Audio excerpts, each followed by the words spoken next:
Hello students, in this video I am going to explain production cost in long period. Long period में production का कोई भी factor fix नहीं होता है, सारे फैक्टर्स वेरिएबल होते हैं। प्रोड्यूसर प्रोडक्शन के सारे फैक्टर्स में इंक्रीमेंट कर सकता है, मतलब सारे फैक्टर्स को इंक्रीज़ कर सकता है और वो प्लांट के साइज़ को भी इंक्रीज कर सकता है, बदल सकता है। ठीक है। In long period cost there are 3 types of cost: long period total cost, long period average cost and long period marginal cost. Now we understand first one is long period total cost curve. Long period में सारे ही factors, production के सारे factors variable होते हैं। जैसे ही long period total cost में various production factors की cost को ऐड किया जाता है, लॉन्ग पीरियड टोटल कॉस्ट का curve short period total cost curve के शेप में हो जाता है। ठीक है।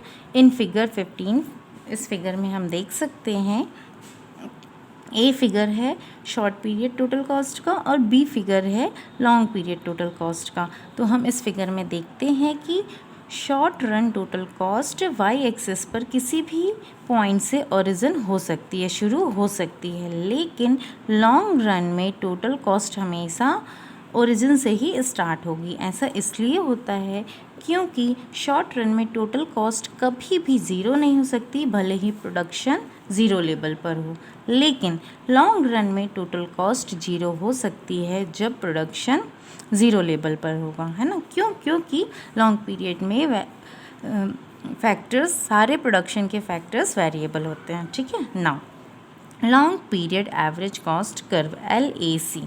ठीक है।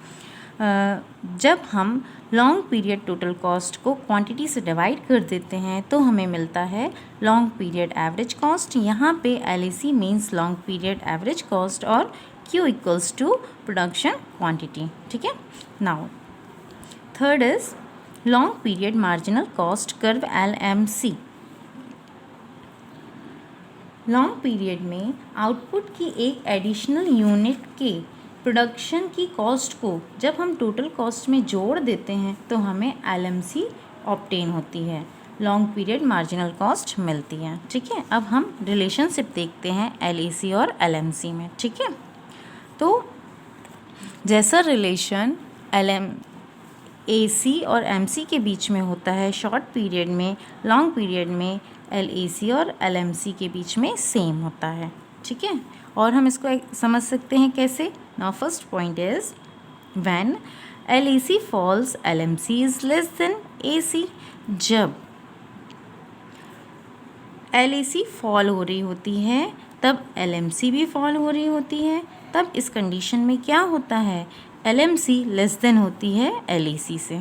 ठीक है। देखो कम है LMC LAC से। ठीक है। सेकेंड कंडीशन, जब LMC कट कर रहा होता है LAC को मिनिमम पॉइंट पर, तब इस कंडीशन में LMC LAC के इक्वल होता है। ठीक है।